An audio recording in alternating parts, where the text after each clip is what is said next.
اب ہم اللہ کے نام سے قرآن حکیم میں مکی اور مدنی صورتوں کا جو دوسرا گروپ ہے اس کی مدنی صورتوں کے جوڑے کا مطالعہ شروع کر رہے ہیں۔ مکیات اس دوسرے گروپ میں دو ہیں، سورۃ الانعام، سورۃ الاعراف، جن کا مطالعہ ہم کر چکے، اور میں نے ابتدا ہی میں عرض کیا تھا کہ یہ گروپ اس اعتبار سے متوازن ہے کہ اس میں دو ہی صورتیں مکی ہیں، دو ہی مدنی ہیں۔ انفال اور توبہ یہ دو مدنیات ہیں۔ ان کا جو ربط اور تعلق ہے اس گروپ کی مکی صورتوں کے ساتھ، پہلے تو اس کو سمجھ لیجئے۔ ہم دیکھ چکے ہیں سورہ انعام اور اعراف میں کہ ان میں اتمام حجت ہوا ہے بنو اسماعیل پر یا مشرکین عرب پر۔ اس اتمام حجت کے بعد اللہ کا جو ہمیشہ سے ضابطہ اور قاعدہ رہا ہے، قانون رہا ہے کہ کسی رسول کے بھیجے جانے کے بعد اور اس کی جانب سے اتمام حجت کے کیے جانے کے بعد بھی اگر کوئی قوم کفر پر اڑی رہے بحیثیت مجموعی تو اس پر عذاب الہی آتا ہے، عذاب استیصال۔ اگرچہ یہ عذاب مختلف شکلوں میں آیا، کہیں کسی قوم کو ان کے اپنے ہی علاقوں میں سیلاب بھیج کر اور غرق کر دیا گیا، جیسے حضرت نوح علیہ السلام، کہیں کوئی بہت تیز آندھی بھیجی اور اس کے نتیجے میں جیسے کہ قوم عاد کے اوپر عذاب آیا، کہیں زلزلہ آیا، کہیں آسمان سے پتھراؤ ہوا جیسے کہ عمورہ اور صدوم کی بستیوں پر ہوا، کہیں جیسا کہ آپ کو معلوم ہے کہ آل فرعون کو ان کے محلوں سے اور گھروں سے نکال کر لا کر سمندر میں غرق کر دیا۔ تو قریش پر جو عذاب آیا ہے اللہ تعالیٰ کا، وہ اپنی نوعیت میں منفرد ہے، چونکہ حضور خود قرشی تھے، بنی اسماعیل میں سے تھے، اور آپ نے اتمام حجت کر دیا ان پر 13 برس تک، 12 برس تک دعوت دے کر، تو اب گویا کہ وہ عذاب الہی کے مستحق ہو گئے تھے۔ لیکن یہ عذاب الہی جو ہے قریش پر جو آیا ہے وہ بالاقساط آیا ہے۔ اس کی قسط اول ہے کہ جو غزوہ بدر میں ان تک پہنچی، انہیں مکے سے نکالا گیا جیسے کہ آل فرعون کو ان کے محلات سے نکالا گیا اور لا کر سمندر میں غرق کیا گیا۔ وہ مکہ دارالحرم تھا، وہ تو جگہ تھی حرم، لہذا وہاں سے انہیں نکالا گیا، اور میدان بدر میں پہلی قسط عذاب الہی کی انہیں وصول کرنی پڑی۔ ان کے 70 سردار کھیت رہے اور معجزانہ طریقے پر کھیت رہے، اس میں کوئی شک نہیں کہ جیسے عذاب الہی پہلے قوموں پر آتے تھے اسی طرح کا معاملہ یہ ہوا ہے کہ تقریباً نہتے 313 میں سے صرف 8 افراد کے پاس تلواریں تھیں، اور ادھر سے 1000 پوری طرح کیل کانٹے سے لیس ہو کر آئے تھے۔ تو اللہ کی خصوصی مدد تھی کہ جس سے یہ عذاب آیا ہے اصل میں قریش کے اوپر، اور تقریباً تمام بڑے بڑے نامور سردار جو ہے وہی میدان میں کھیت رہے، 70 ان کے قیدی ہو گئے۔ ابھی زخمی کتنے ہوئے ہوں گے انہیں بھی آپ ذہن میں رکھیے۔ تو یہ عذاب کی پہلی قسط تھی جو غزوہ بدر میں آئی ہے، اور پھر عذاب کا آخری مرحلہ آیا ہے سن 9 ہجری میں، جب مشرکین عرب کو آخری الٹیمیٹم دے دیا گیا کہ اب بس چند مہینے کی تمہیں مہلت دی جا رہی ہے، اس کے اندر اندر یا ایمان لے آؤ اور یا تمہیں تہہ تیغ کر دیا جائے گا۔ فَإِذَا انسَلَخَ الْأَشْهُرُ الْحُرُمُ فَاقْتُلُوا الْمُشْرِكِينَ حَيْثُ وَجَدتُّمُوهُمْ۔ اب یہ انتہائی یوں سمجھیے کہ توہین اور تذلیل کے ساتھ چیلنج تھا۔ یہ دوسری بات ہے کہ وہ سب لوگ ایمان لے آئے اور یہ قتل عام کی نوبت نہیں آئی، لیکن یہ کہ یہ آخری قسط تھی۔ وہ آخری قسط جو ہے سورہ توبہ میں بیان ہوئی ہے، اور عذاب کی پہلی قسط جو ہے وہ سورہ انفال میں ہے۔ ان دونوں صورتوں کو جمع کر دیا گیا تاکہ انعام اور اعراف میں بنو اسماعیل پر یا مشرکین عرب پر اتمام حجت، اور انفال اور توبہ میں ان پر جو عذاب الہی نازل ہوا اس کی تفصیل۔ تو یہ تو ہے معنوی ربط اس گروپ کی مکی اور مدنی صورتوں کے مابین۔ باقی جو یہ سورہ انفال ہے اس کے بارے میں نوٹ کر لیجئے کہ غزوہ بدر کے فوراً بعد متصلاً بعد نازل ہوئی ہے، گویا کہ سورہ آل عمران جو ہم پڑھ چکے ہیں اس سے پہلے ہے اس کا نزول، اس کے اکثر و بیشتر حصے سے پہلے نازل ہوئی۔ تو یہ زمانی ترتیب جو ہے اگر یہ ذہن میں نہ رہے تو پھر اس سے کافی خلجان پیدا ہو جاتا ہے۔ اس کا جو پس منظر ہے وہ یہ غزوہ بدر کا معاملہ سمجھنا بہت ضروری ہے۔ دیکھیے یہاں تفصیل کا موقع تو ہے نہیں، میں نے سیرت النبی علیہ صاحب الصلاۃ والسلام سے منہج انقلاب نبوی کے جو مختلف سٹیپس ہیں کہ اس میں کن کن مراحل سے ہو کر آپ نے دین کے غلبے کا جو فرض منصبی آپ کے حوالے کیا گیا تھا اس کی تکمیل فرمائی. تو اس میں یوں سمجھیے کہ ایک مرحلہ تھا جو مکے میں طے ہو گیا، اور اصل میں 4 مرحلے تھے: دعوت، تنظیم، تربیت اور صبر محض.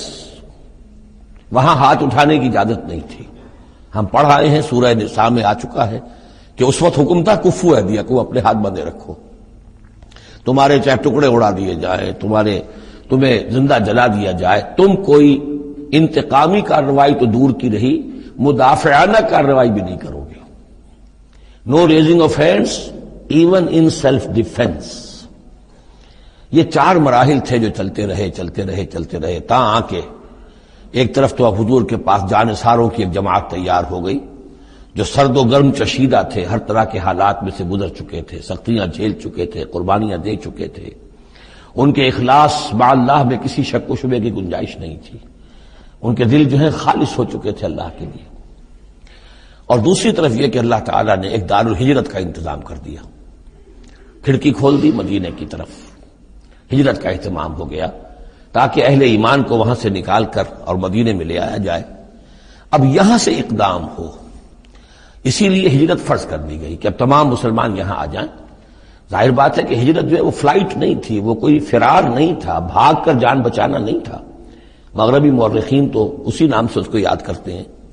وہ تو اصل میں یہ تھا کہ ایک جگہ اگر اس کام کے لیے موضوع نہیں ہے تو کوئی اور بیس، آلٹرنیٹ بیس اگر مل جائے تو وہاں سے اپنا آفینسو جو ہے، آخری فیصلہ کن اقدام جو ہے وہاں سے لانچ کیا جائے. لہذا مدینے میں آ کر حضور نے صلی اللہ علیہ وسلم صرف 6 مہینے لیے ہیں انٹرنل کنسالیڈیشن کہ اب آپ آئے ہیں، نئے آئے ہیں، مہاجرین نئے آئے ہیں. تو ایک تو یہ کہ ان 6 مہینے میں آپ نے مسجد نبوی تعمیر کر لی، مرکز بن گیا، گورنمنٹ ہاؤس بھی ہو گیا یہ، اور پارلیمنٹ ہاؤس بھی ہو گیا، دارالندوہ بھی ہو گیا، دارالعلوم بھی ہو گیا، خانقاہ بھی ہو گئی، عبادت گاہ بھی ہو گئی، مرکز ہو گیا.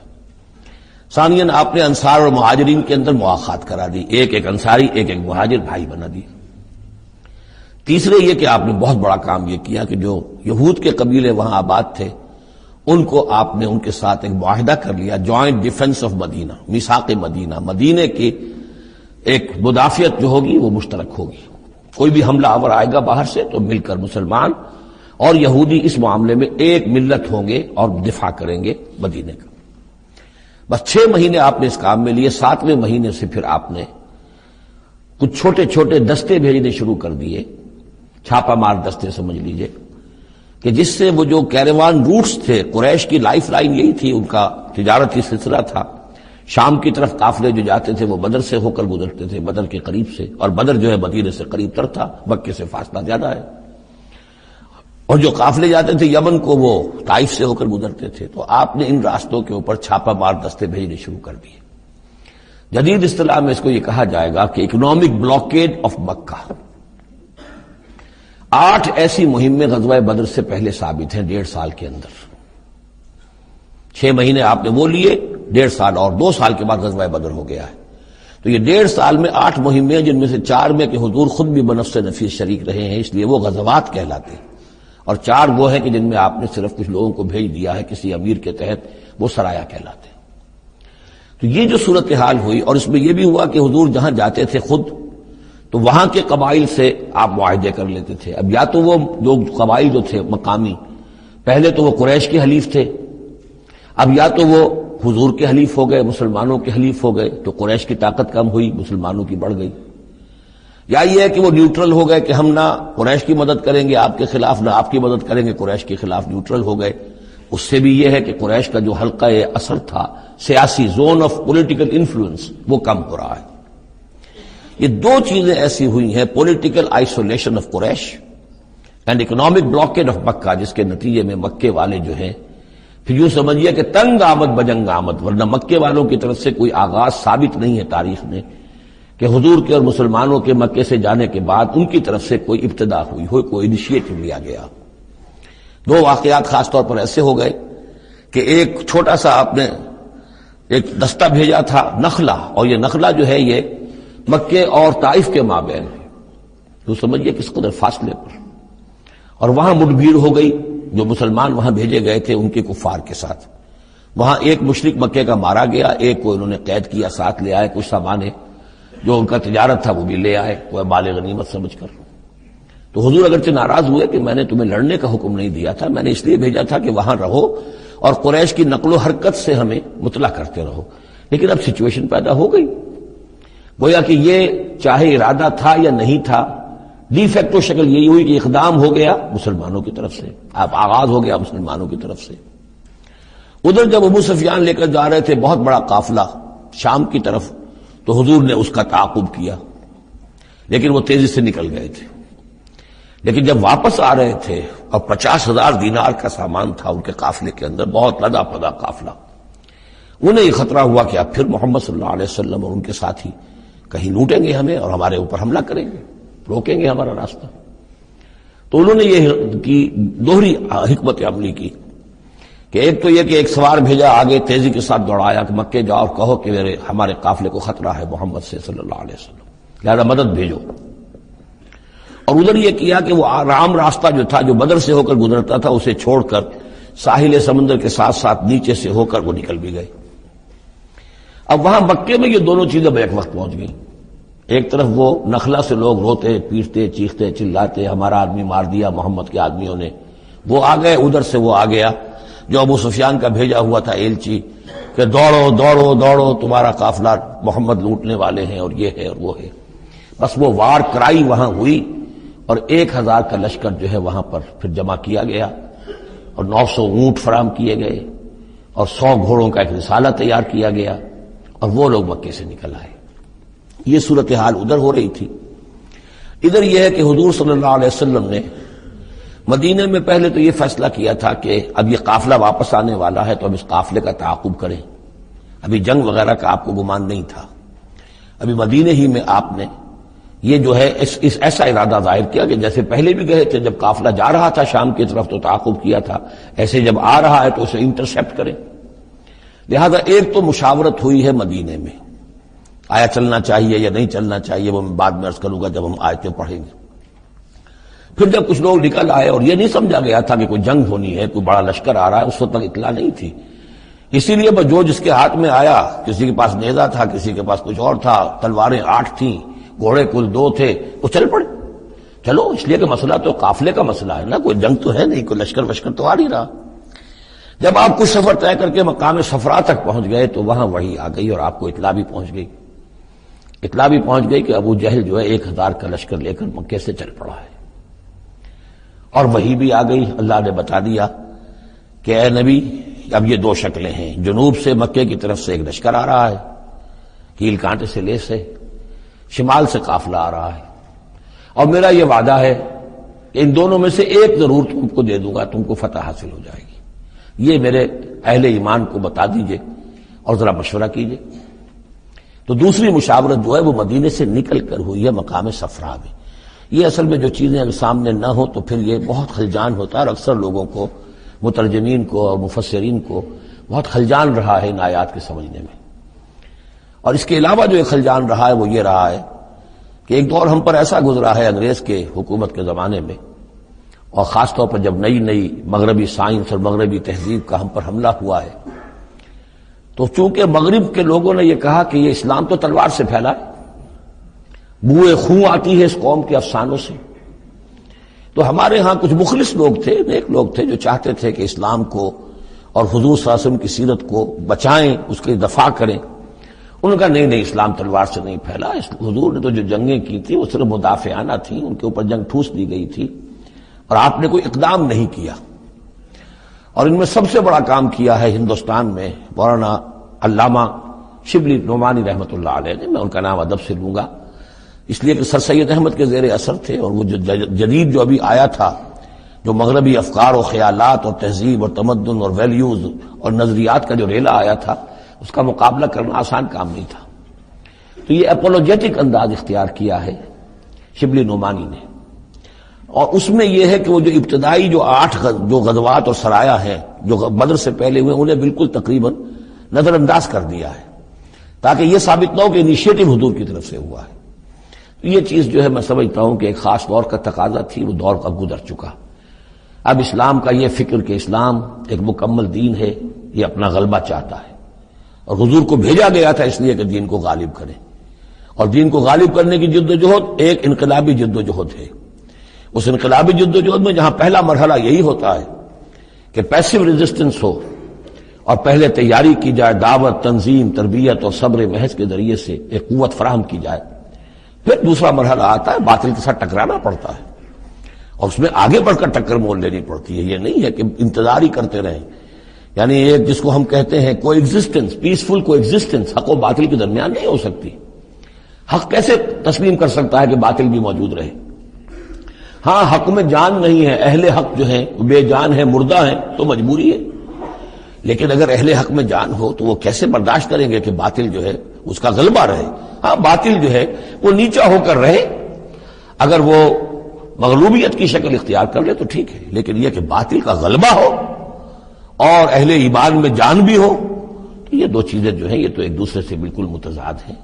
جیسے حضرت ابوبکر نے فرمایا تھا ایبدل الدین وانا حی، کیا دین میں ترمیم کی جائے گی جبکہ ابھی میں زندہ ہوں؟ میرے جیتے جی دین کے اندر ترمیم یہ ممکن نہیں ہے. تو وہی بندہ مومن کی شان ہونی چاہیے. تو اصل حقائق الحمدللہ بہت اچھی طریقے سے واضح ہو چکے ہیں. بہرحال اتنا پس منظر جو ہے جان لیجئے. اور ایک خاص اسلوب جو ہے اس سورہ مبارکہ کا، اگرچہ یہ تقریباً ایک خطبہ ہے مسلسل 10 رکوع ہے، لیکن اس میں ایک خاص مسئلے کو نکال کر پہلے درمیان شروع میں لے آئے ہیں. اس کی بحث آئے گی تقریباً وسط میں جا کر، لیکن اس اسلوب کو یہاں نوٹ کر لیجئے. وہ اس لیے کہ یہی اسلوب ہے جس سے ہمیں سمجھنے میں مدد ملے گی. سورہ توبہ کے جو ترتیب مضامین ہے وہاں بھی بہت اشکال ہے، اور بہت سے مترجمین کو جدید دور کے جو زیادہ محنت نہیں کر سکے ہیں، بس ترجمہ مکمل کرنا انہوں نے اپنے پیش نظر رکھ لیا، تفسیر مکمل کرنی ہی ہے، لہذا وہ تیزی کے ساتھ وہ دقت نظر کا ثبوت نہ دے سکے تو اس میں بڑے خلجان پیدا کر دیے. وہ اسلوب کیا ہے کہ اس پوری بحث میں سب سے ایک نمایاں مسئلہ یہ ہو گیا تھا غزوہ بدر کے بعد کہ مال غنیمت پر مسلمانوں میں جھگڑا ہو گیا. پہلی جنگ تھی، غنیمت کی تقسیم کیسے ہوگی، اس کا قانون کیا ہے، اس کا ضابطہ کیا ہے، وہ معلوم نہیں تھا. اور یہ کہ عام طور پر جو عرب میں پہلے رواج تھا وہ تو یہ تھا کہ جس کے ہاتھ جو لگ گیا بس وہ اس کا ہے. وہ تو لوٹ مار جانتے تھے، کوئی باقاعدہ جنگ جو ہے وہ تو ان کے ہاں اس طریقے سے منظم کوئی تنظیم تو تھی نہیں، تو جو جس کے ہاتھ لگ گیا. اب لوگوں نے یہ سمجھا غزوہ بدر میں جس نے جو کچھ مال غنیمت جمع کیا وہ اس کا ہے. اب کچھ لوگوں نے کہا صاحب کہ ہم یہاں حضور کے حفاظت کے لیے مامور تھے، یہاں پہرے پر تھے، ہم تو مال جمع نہیں کر سکے، تو کیا مطلب ہے ہمارا کوئی حصہ نہیں ہوگا؟ یا یہ ہے کہ کچھ بزرگوں نے کہا جو وہ اتنی بھاگ دوڑ تو نہیں کر سکتے جتنے نوجوان کر سکتے تھے، بھاگ کر دوڑ کر ادھر سے ادھر جمع کر لینا، لیکن یہ کہ ان کی حیثیت ہوتی ہے، وجاہت ہوتی ہے. تو ایک جھگڑا پیدا ہو گیا کہ یہ کس طریقے سے تقسیم ہو، کس کا کتنا حق ہے. تو اس جھگڑے کا ذکر کر کے سورت شروع کی ہے، لیکن اس کے اوپر کوئی بات یہاں نہیں کی، بلکہ کیٹیگوریکل بات کی ہے کہ جڑ کاٹ دی اس کی. لیکن اس پر جو اصل حکم ہے وہ بعد میں آئے گا وسط سورت میں. مال غنیمت کے لیے یہاں لفظ آیا انفال، یسألونک عن الانفال. اے نبی یہ آپ سے انفال کے بارے میں پوچھ رہا ہے. انفال جمع نفل کی، نفل کہتے ہیں کسی اضافی شے کو، جیسے نماز فرض ہے، یہ سنت مؤکدہ ہے، یہ فلاں ہے، یہ نفل ہے، اضافی ہے، آپ کی مرضی پر ہے، پڑھے نہ پڑھے. تو جو کہ جنگ میں اصل شے جو مطلوب ہوتی ہے وہ فتح ہوتی ہے. مال غنیمت تو ایک اضافی شے، بونس ہے جو مل گیا، ورنہ اصل شے جو ہے وہ مال غنیمت جو ہے پیش نظر جنگ میں نہیں ہوتی. لوٹ مار میں اصل شے جو ہے وہ لوٹ مار کا مال ہوتا ہے، لیکن جب جنگ ہوتی ہے تو جنگ میں تو اصل چیز جو مقصود ہے وہ فتح ہے. تو اس حوالے سے مال غنیمت کو انفال کے لفظ سے تعبیر کیا گیا. یسألونک عن الانفال، اے نبی یہ آپ سے پوچھ رہے ہیں مال غنیمت کے بارے میں. قل الانفال للہ والرسول. پہلے تو جڑ کاٹ دی مسئلے، کہہ دیں کہ یہ انفال کل کے کل اللہ اور اس کے رسول کے ہیں، تم میں سے کسی کا کوئی حق ہے ہی نہیں، لاؤ سب جمع کر دو. یہ فتح جو ہے تمہارے ہاتھوں نہیں آئی ہے، یہ اللہ کی خصوصی مدد سے آئی ہے، لہذا کسی کا کوئی حق نہیں. زیرو لیول پر لا کر پھر ان کو سنبھالنا آسان تھا کہ جب معلوم ہو کہ سب کچھ ہاتھ سے دے کر، تو پھر تو ظاہر بات ہے کہ آدمی جو ہے جب ساری جاتی دیکھیے تو آدھی دیجیے بانٹ والی بات ہے، پھر وہ کم کے اوپر بھی راضی ہو گئے. لیکن پہلا مسئلہ یہی تھا قل الانفال للہ والرسول واتقوا اللہ، اللہ کا تقوی اختیار کرو، واصلحوا ذات بینکم، اور اپنے آپس کے معاملات کو درست کرو، واطیعوا اللہ ورسولہ، اور اللہ اس کے رسول کی اطاعت کرو، ان کنتم مؤمنین، اگر تم مومن ہو۔ گویا کہ جڑ ہی کاٹ دی، کسی کا کوئی حق اس میں ہے ہی نہیں، یہ سب اللہ اس کے رسول کے لیے یعنی اسلامی ریاست کے لیے۔ اب یہاں جو آگے آیات آ رہی ہیں بڑی اہم ہے، بندہ مومن کی شخصیت کا جو حیولہ ہے اور بندہ مومن کی جو تعریف ہے، جامع ترین اور مختصر ترین الفاظ میں یہ آئی ہے سورہ حجرات میں۔ اس کے دو حصے ہیں، ایک تو ہے بندہ مسلم، مسلمان کے لیے تو 5 چیزیں ہیں، کلمہ شہادت، نماز، روزہ، حج، زکوٰۃ، لیکن حقیقی مومن کے لیے اس میں 2 اضافی چیزیں شامل کرنی پڑیں گی۔ وہ کیا ہیں؟ دلی یقین اور عملی جہاد۔ بندہ مومن کی شخصیت کے اندر یہ 2 رخ اور ہونے چاہیے۔ جو صرف مسلمان ہے، کلمہ شہادت، نماز، روزہ، حج، زکوٰۃ، بنی الاسلام علی 5، شہادت اللہ الہ الا اللہ وان محمد رسول اللہ واقام الصلاۃ وایتاء الزکوٰۃ وصوم رمضان وحج البیت۔ لیکن مومن انما المؤمنون الذین آمنوا باللہ ورسولہ ثم لم یرتابوا، یقین والا ایمان، دل میں ایمان، وجاہدوا باموالہم وانفسہم فی سبیل اللہ، اور جہاد کریں اپنی جان اور مال کے ساتھ اللہ کی راہ میں۔ اب یہاں یوں سمجھیے کہ سورہ حجرات کی اس آیت نمبر 15 میں جو ڈیفینیشن آئی ہے، جیسے پرکار ہوتی ہے، پرکار کو کھول دیا، ایک حصے کی کیفیات کو یہاں اس سورہ انفال کے شروع میں لے آئے ہیں، اور دوسری جہاد والی کیفیات کو سورہ انفال کے آخر میں لے آئے ہیں۔ تو یہ پرکار یہاں کھلی ہوئی ہے اس ڈیفینیشن کی۔ تو ایک حصہ ڈیفینیشن کا یہاں آ رہا ہے، انما المؤمنون الذین اذا ذکر اللہ وجلت قلوبہم، اہل ایمان، حقیقی مومن تو وہ ہیں کہ جب اللہ کا ذکر کیا جاتا ہے تو ان کے دل لرز جاتے ہیں۔ وَإِذَا تُلِيَتْ عَلَيْهِمْ آیَاتُهُ، اور جب انہیں اس کی آیات پڑھ کر سنائی جاتی ہیں، زادتہم ایمانا، ان کے ایمان میں بڑھوتری ہوتی ہے، اضافہ ہوتا ہے۔ وَعَلَىٰ رَبِّهِمْ يَتَوَكَّلُونَ، اور وہ اپنے رب پر توکل کرتے ہیں۔ الَّذِينَ يُقِيمُونَ الصَّلَاةَ، جو نماز کو قائم رکھتے ہیں۔ وَمِمَّا رَزَقْنَاهُمْ يُنْفِقُونَ، اور جو کچھ ہم نے انہیں دیا ہے اس میں سے اللہ کے لیے، اللہ کے دین کے لیے خرچ کرتے ہیں۔ انفاق فی سبیل اللہ مراد۔ اولئک ھم المؤمنون حقا، یہ وہ لوگ ہیں جو سچے مومن ہیں، حقیقی مومن ہیں۔ لیکن نوٹ کر لیجئے یہ بھی ابھی آدھی ڈیفینیشن آئی ہے، اس سورہ مبارکہ کے آخر میں آئے گی، اور وہاں جا کے پھر یہی الفاظ آئیں گے۔ یہ آیت نمبر 74 ہے، والذین آمنوا وہاجروا وجاہدوا فی سبیل اللہ والذین آووا ونصروا اولئک ھم المؤمنون حقا لہم مغفرۃ ورزق کریم۔ اس کے بعد ایک آیت اور بعد میں ہے، سورت ختم ہو جاتی ہے۔ تو لاسٹ بٹ 1 آیت اور ادھر پہلی کے بعد دوسری، ان 2 جگہ پر ایمان کے حقائق کو تقسیم کر کے، پرکار کو کھول کر، گویا کہ پوری سورت کو ان 2 کے درمیان میں لے لیا گیا ہے، گود میں لے لیا گیا ہے۔ ایمان کی ڈیفینیشن کے یہ 2 حصے جو ہیں ان کی گود میں۔ اب یہاں سے شروع ہو رہا ہے غزوہ بدر کا۔ کما اخرجک ربک من بیتک بالحق، جیسے کہ نکالا آپ کو اے نبی آپ کے رب نے آپ کے گھر سے حق کے ساتھ، یعنی آپ کا یہ بدر کی طرف روانہ ہونا جو ہے یہ اللہ تعالیٰ کی ایک اسکیم کا حصہ تھا، اللہ کی اپنی ایک تدبیر ہے۔ وَإِنَّ فَرِيقًا مِّنَ الْمُؤْمِنِينَ لَكَارِهُونَ، اہل ایمان میں سے کچھ لوگ اسے پسند نہیں کر رہے تھے۔ یہ کون لوگ تھے؟ یہ ہے وہ پہلی مشاورت جو مدینہ ہی میں ہوئی ہے۔ ان میں ظاہر بات ہے مدینہ میں منافق بھی تھے، جن کا خیال یہ تھا لڑنے بھیڑنے کا، لوٹ مار کرنے کا، یہ کوئی فائدہ ہے بھلا؟ اچھی تبلیغ کرنی چاہیے، اچھی بات کہنی چاہیے، نیک بات کہنی چاہیے، یہ کیا طریقہ ہے؟ منافقین کا ایلیمنٹ موجود تھا جو اس کو پسند ہی نہیں کرتے تھے، اس لیے کہ جنگ کا سلسلہ چل نکلا تو ہمیں بھی جانا پڑے گا، ہماری جان اور مال کے اوپر بھی آنچ آئے گی، تو نپ دی ایول ان دی بڈ، اس سے تو بہتر ہے کہ اس کو یہیں پر ختم کرو۔ اس اعتبار سے ویسے بھی کچھ انسانی فطرت ایسی ہوتی ہے، کچھ نیک سرشت لوگ بھی ہوتے ہیں کہ آخر اس سے کیا فائدہ نکلے گا؟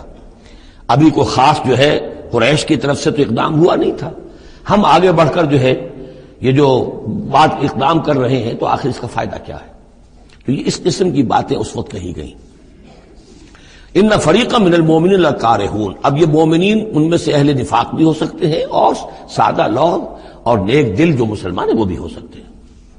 یجادلونک فی الحق بعد ما تبین کانما یساقون الی الموت وهم ینظرون، اور وہ جھگڑ رہے تھے آپ سے حق کے معاملے میں جبکہ بات ان پر بالکل واضح ہو چکی تھی۔